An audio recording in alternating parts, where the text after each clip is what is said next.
ইতিমধ্যেই দেখা যাচ্ছে রেমালের তাণ্ডবে বিধ্বস্ত হয়েছে জেলার বিস্তীর্ণ অংশ। নদিয়া, পূর্ব বর্ধমান, বীরভূম, উত্তর 24 পরগনা, দক্ষিণ 24 পরগনা, জেলায় জেলায় ছবিটা দেখা যাচ্ছে কিন্তু একইভাবে ঝড়ে লণ্ডভণ্ড। এবং ইতিমধ্যেই শিয়ালদা এবং হাওড়াতেও দেখা যাচ্ছে সাধারণ যাত্রীদের দুর্ভোগ, কারণ আজ অফিস টাইম, সপ্তাহের প্রথম দিন। দুর্ভোগে নিত্যযাত্রীরা, ট্রেন চলাচল ব্যাহত রেমালের প্রভাবে।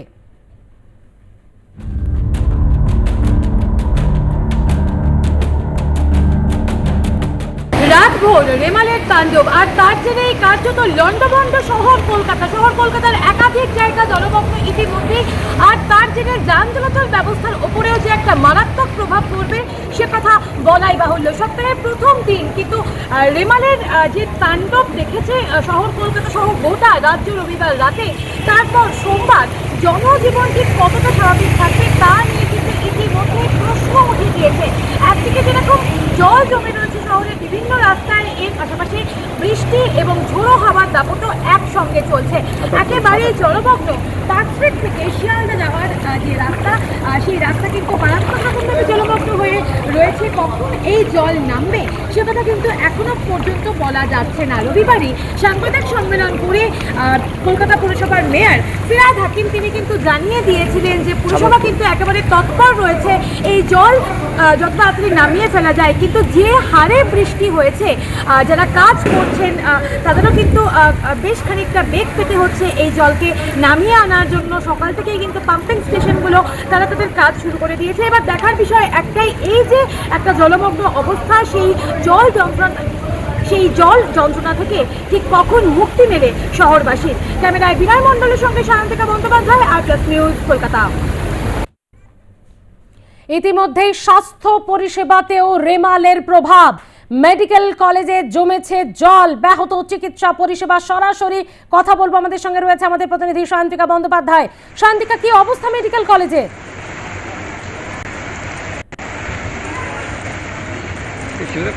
দেখো, সেটা প্রথমেই যেটা বলবো যে এই মুহূর্তে নতুন করে কিন্তু বৃষ্টি নেমেছে এবং ছাতাতেও কার্যত যাচ্ছে না, এবং খুবই মর্মান্তিক একটা ছবি কলকাতা মেডিকেল কলেজ থেকে উঠে আসছে। আমার ক্যামেরা পার্সন বিনয়দা যে ছবি তুলে ধরছে তুমি দেখতে পাচ্ছ, আউটডোরের সামনে কিন্তু মারাত্মকভাবে জল জমে গিয়েছে।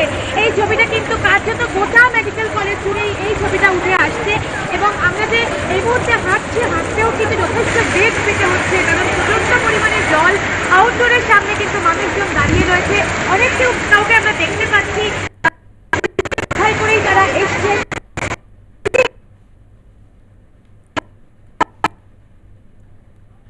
শান্তিকা, তোমার কথা ঠিকমতো শোনা যাচ্ছে না, তবে আমরা ছবিটা স্পষ্ট দেখছি। শান্তিকা, ছবিটা দেখাও আমাদের, যেখানে মেডিকেল কলেজের ভেতরে একেবারে জল, স্বাস্থ্য পরিষেবা ব্যাহত, এবং এই জমা জলেই রোগীর পরিবার থেকে রোগী তাদেরকে আনার ব্যবস্থা চলছে।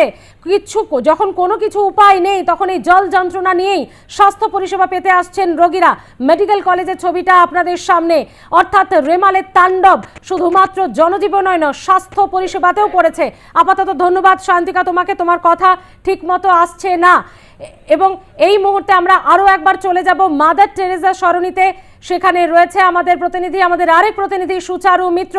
সুচারু, তুমি কিছুক্ষণ আগেই যেখানে ছিলে লেক গার্ডেন্স, সেখান থেকে মাদার টেরেসা সরণি, সব জায়গায় কি একই ছবিটা দেখছো সুচারু?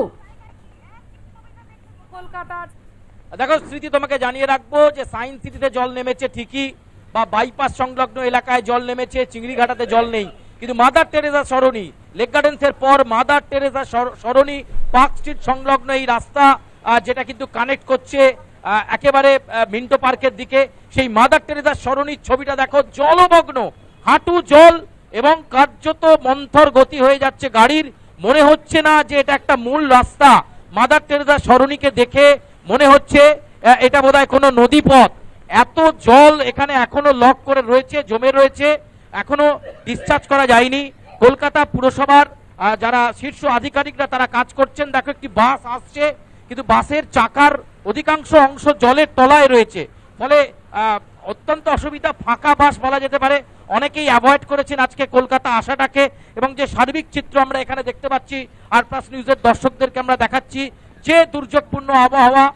খানিকটা আগে বৃষ্টি থেমেছিল, কিন্তু এখন আবার টানা বৃষ্টি, এবং সেই টানা বৃষ্টির জেরে মাদার টেরেসা সরণির জল কিন্তু এতটুকু নামেনি। তুমি দেখতে পাচ্ছ সেই ছবি, আর প্লাস নিউজের দর্শকরাও দেখতে পাচ্ছেন একেবারে বিপর্যয় পরিস্থিতি।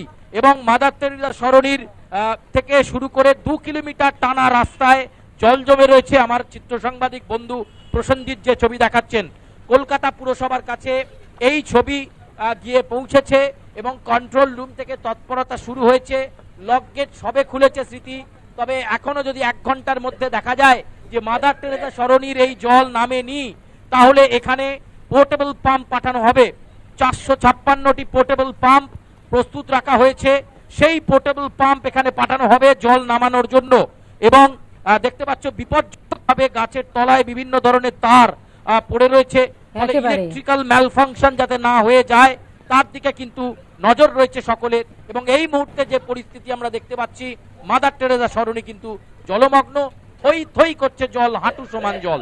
একেবারে সুচারু, তোমাকে এবং প্রসেনজিৎকে অনেক ধন্যবাদ। এরকমই একটি ছবি যেখানে শহর কলকাতার জলমগ্ন শুধু নয়, জল যন্ত্রণার ছবি আরও একবার এবছর রেমাল দেখালো সেটা তুলে ধরার জন্য।